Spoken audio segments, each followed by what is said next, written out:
Представляю вашему вниманию двухкомнатная квартира в центре города, Шевченко 251, после ремонта, в светлых тонах, на первом этаже. Здесь у нас получается одна изолированная комната, большая двухспальная кровать, кондиционер, телевизор, большой шкаф. Здесь у нас получается лоджия, на лоджии есть стиральная машинка, ну и место получается.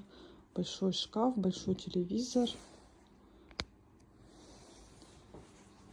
Так, сейчас пойдем во вторую комнату. Эти две комнаты, они закрыты. Вот. И здесь получается вторая комната. Диван расправляется. То есть оптимально, если здесь будет размещаться до 4 человек. Но здесь вот два кресла они раскладываются. Также есть здесь кондиционер. Также большой телевизор.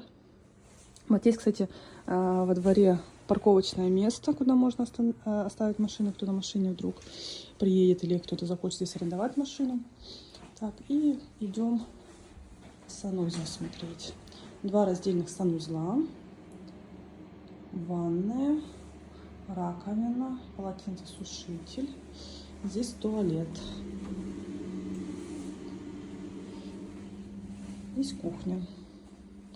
В кухне тоже оборудовано всем необходимым. Микроволновка, газовая плита, духовка, посуда все есть, холодильник и также телевизор и кондиционер. То есть в доме получается 3 телевизора, 3 кондиционера. И здесь вот лоджия, балкончик. Тоже, ой,